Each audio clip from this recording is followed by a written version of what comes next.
So we're happy to welcome in Stuckey and Raybon and ask them who needs to mix in a water. This has become, one of my favorite weekly traditions, to be honest, because we've found some diamonds in the rough in terms of, that Bills ticket a couple of weeks ago. And now we get to decide if we're going to fade the Bills this week, possibly. They're playing the LA Chargers. It's really the same thing.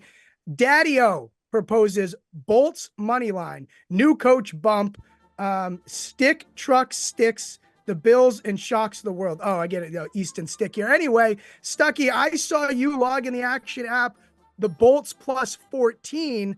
Would that be enough to also tempt you on the money line, or does Daddy-O here need to mix in a water? Yeah, I mean, I can.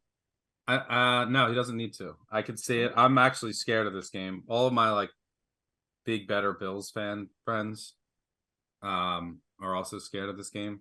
And I knew once the Chargers lost, they gave up 60 plus, lost by 40 to the Broncos. I said, man, I hope they don't fire Staley.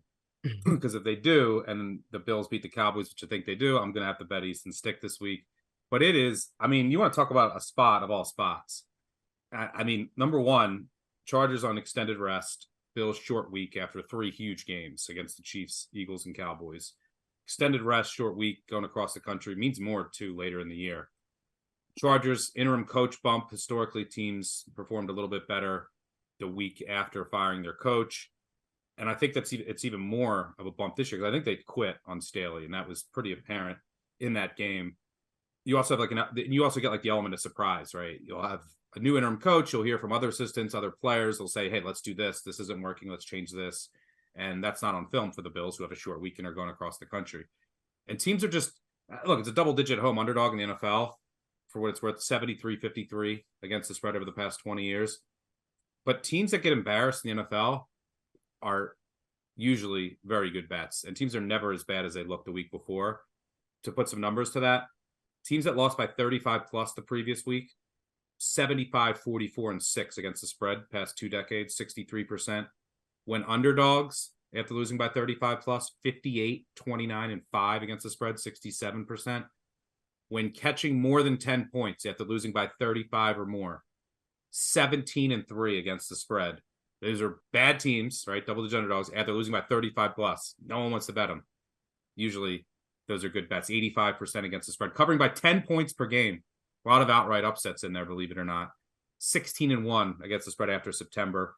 And then teams after allowing 50 or more points in a loss, 65% against the spread over the past 30 years. We saw that with the Broncos. Broncos covered the week after giving up 70 to the Dolphins. So you should get the Chargers' best effort here. These are still professionals. They got completely embarrassed. This is now their Super Bowl. Can knock the Bills out. I'm not going to wax poetic about this Chargers roster or Easton stick, but it's just a phenomenal spot. And you are the same person who, it's tweeted, and I've seen it come up over the years, that when everyone says a team is dead, that's the time you start betting on them. And I think, the Bills too, on our little teaser for our podcast. I bet the Bills last week against the Cowboys. I've just been in tune with them. I'm 10-0 betting the Bills this year on our show on Bills sides. I was betting them early in the year. They had the defensive injuries. I jumped off, and then everyone after, I jumped off and faded them for about 5 straight weeks. Everyone then started to say, Bills are done. Josh Allen is done. I'm sitting there saying, this is ridiculous. The Bills also, got Rasul Douglas, made some schematic changes. I jumped back on the past 3 weeks. Now everyone is, Bills are the team no one wants to play. A month ago, the whole narrative was they're done. Josh Allen has cooked too many turnovers. Now the Bills are everyone's favorite sleeper to win the Super Bowl. Now it's the time that they're a little overvalued. Double digit. You're asking them to win by more than 2 touchdowns. Now that it's come down a bit, 2 touchdowns more. That's not easy to do in the NFL. Horrible spot. Give me the Chargers. Raybon, you still with us here? I mean, it's hard to make a case against that there. Stuckey emptying the clip. Do we concur? I mean, first, I got a question. Because your sweater is hideous. So I'm just curious. I disagree. It's a nice sweater. Is this like an ugly sweater thing where I should give you credit for wearing one of the ugliest sweaters I've ever seen, or were you actually trying to style and I should chide you for wearing this ugly ass sweater?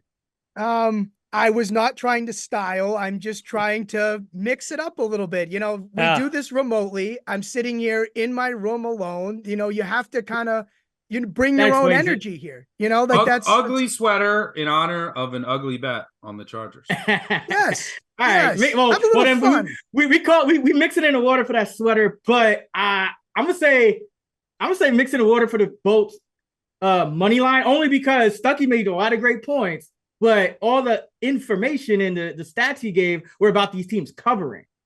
It's a 12-point spread. I think the Chargers could cover. Do I think they win this game? No. So mix in water. No, I don't think they win either, but I just have my gut says that this game will just be you'll know in the first quarter too. Like you'll know right away if the Chargers have rallied and care.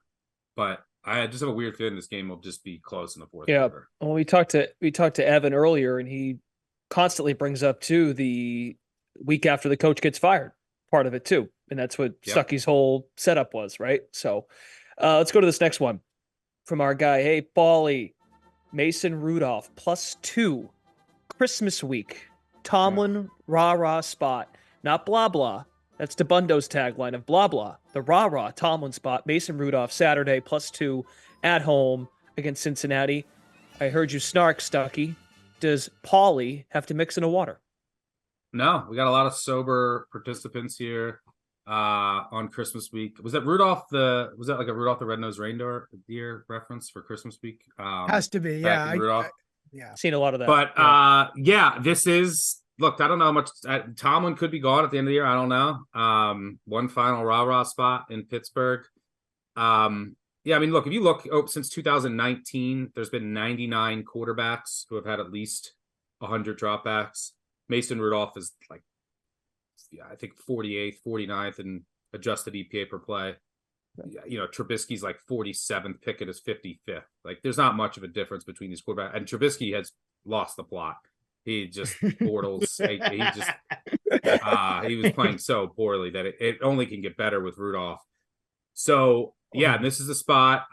Jake Browning's played well, but he's gotten away with it. I mean, he got to face, some poor secondaries with injuries, and then he's gotten away with some pretty risky balls. And now no Jamar Chase, and more importantly for this Bengals defense that's been bad all season, no DJ Reader.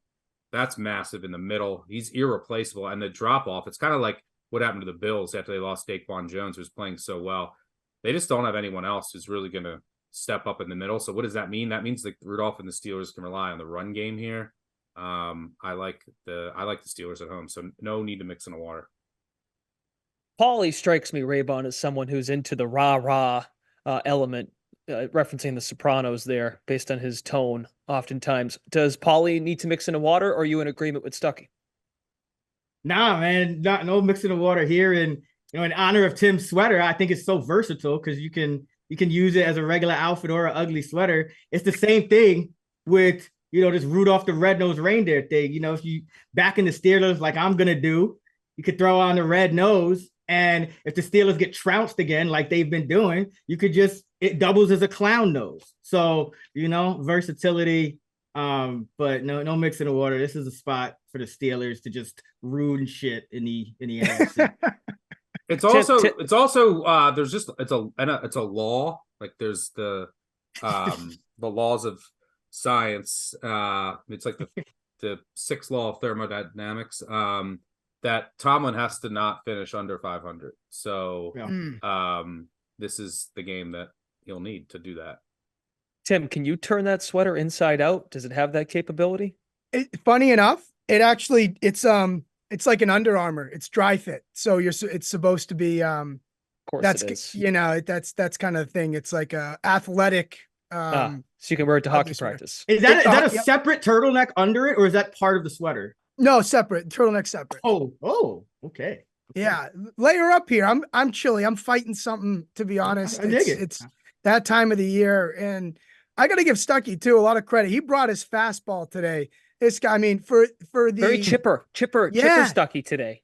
Yeah, By for the a way, guy. do you want to hear my prediction? Continue my fast, but my prediction is Steelers beat the Bengals, lose at the Seahawks.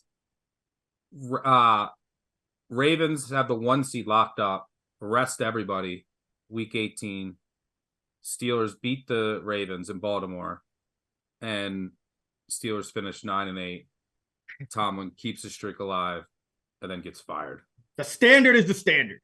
That wouldn't that you don't think, well, if that's the case and that's how it plays out, could that get them in? They'd be right there, Probably right? That could not. get them in. They probably wouldn't get in the playoffs, but like I'll tell you right now, if the Steelers win, They'd be 2-0 against games, Baltimore. Yeah, but that wouldn't matter. I mean, right. Yeah, they're right, not. right. It's not for the division. Still impressive. Wild card. Yeah. If the Steelers win this week, lose at the Seahawks, win week 3, they have a 14% chance to make the playoffs. All right. So if they got in the playoffs, they would keep them, but the chance started, it would not. They have to pretty much win out. Stuckey is, he gives us, laws of science here. For a guy that is, the mayor, the prime minister of Degenerate Nation, he's well educated. You notice he uses proper grammar. He says they've been playing poorly. They got off to a poor start. He doesn't say bad. Everything makes sense with this guy. He's firing on all cylinders. Raybon, for you. Although I should have said fifth law. I think there's only 4 laws of thermodynamics, so I shouldn't. No one's going to ask any questions about that. I think I'll take your word for it. Okay, here, the bull market, Giants money line. Eagles are cooked. The Eagles have lost 3 in a row. Raybon, you were on the Giants last week, so I want to give you a little bit of a hard time about this and let you go first. Are you done with the Giants? No more mixing a water here, because the Eagles, like we talk about overreacting here. It works on both ways. The Eagles can't be cooked here, right? They're not done. What say you, Raybon? Yeah, this is mixing the water. The Giants are going to get destroyed by the Eagles. I mean, listen, we've been looking at the Eagles as one of the luckiest teams in the NFL for the last 2 months now, and it finally came home to roost. They started playing quality teams, and not just quality teams, but desperate teams. Because that Seahawks team, I would call that more of a desperate team. They're pretty mediocre, all things considered. But now you have this Giant team that, I mean, losing to the Saints, the fraudulent Saints last week is that pretty much is, they had like a minuscule chance to get to the playoffs. I guess they're not mathematically eliminated yet, but they should be. So yeah, I could just see the bottom's coming out. I mean, Tommy DeVito's fee is coming back down. It went up to $20K, and then they lose to the Saints, and then he does the appearance for free. So, from $10K to $20K to 0. So, this Eagle team, I mean, to me, it's just a get right spot for the Eagles. It's just the wrong time for a Giant team that probably is a little bit peskier and feistier than they were with Daniel Jones and no Andrew Thomas earlier this year. But if there was ever a get right spot for the Eagles, it's against a divisional opponent that they've been destroying. They destroyed them last year. I don't see many avenues here for the Giants to win. And the Eagles are still the 3rd luckiest team for our Action Network luck rankings entering week 16. Yeah, take your little bit of this and use it to mix in your water. Stuckey, mix in a water, Giants money line. Yeah, got to mix in water here. The Eagles, this is not the time to fade them. You'll get their best effort here after the past couple weeks. They're getting roasted on WIP, their talk radio, for the whole week. And this is a game where, with the home crowd on Christmas and their defensive line, they could win this game on their own. DeVito will just be under constant pressure, sacked a bunch. You're not going to be able to just beat the Eagles by running it with Barkley. You have to be able to protect and then attack the secondary, which is extremely vulnerable. Giants are not capable of doing that. Throwing the crowd noise, this angry D-line, I cannot see the Giants winning this game. The more intriguing DeVito money line would be, and by the way, if the Giants win out, they have a 30% chance to make the playoffs. They would beat the Eagles twice and the Rams. The more intriguing Giants money line is maybe when they host the Eagles in the second meeting. Eagles might not be playing for much. We'll see what happens with the division. I don't know, but with the crowd here, angry Eagles team and that D line could get ugly. And we know how Eagles fans feel about getting a lead, Santa Claus. getting a lead with that D. It's be a slippery slope. Dom should dress as Santa. That's what they should do.